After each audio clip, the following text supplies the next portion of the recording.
that you? Is that the chainsaw you borrowed from me 3 weeks ago? You know, of all the costumes here, the scariest one is a bad neighbor. I got a ghost story for you, Rick. Someone who borrows your stuff and doesn't return it. I don't care if I'm yelling. There are enough banshees flying around here that's not gonna make a difference. Stop dry rubbing the engine. Until right now, you haven't oiled the chain once. You promised you would, and you haven't. And I'm not even gonna ask about the safety sheath. It seems you went full method, as a real maniac. Because I don't see the safety sheath anywhere. You know, I had to cut a tree by hand yesterday.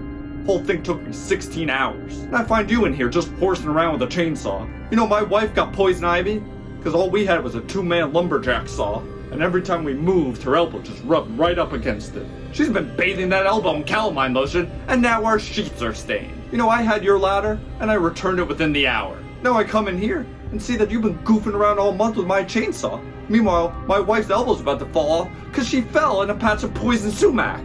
Her whole arm is covered, Rick. Thing is a disaster. Smell of calamine lotion's coated the walls. Can't even taste food anymore. And my wife won't stop itching. She thought she was buying a succulent. Turns out she accidentally bought poison oak and she's been rubbing up against it every time she goes to water it. Debbie's not doing so well, Rick. Deb's not doing great. If there were kids here and you weren't covered in corn syrup blood, I'd slap you. I'd put fin to face and slap you. And you know that's true because my hands are wet from rubbing calamine lotion all over my sick wife. That's right, I got exposed because poison ivy is contagious. Turns out that much exposure webs your fingers together. Swim like a fish man, Rick. I swim like a fish man. When I come in here and I see you dry rubbing my chainsaw, at least use 2 hands, just swinging it around like a madman. If you want to be that reckless, pony up the money to buy your own. You know, I've been scared today by all kinds of ghosts, goblins, and something that was covered in slime. But this is the worst thing I've ever seen here. That and that dead girl.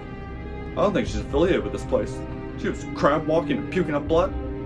Which is just what my wife did after she licked the poison ivy.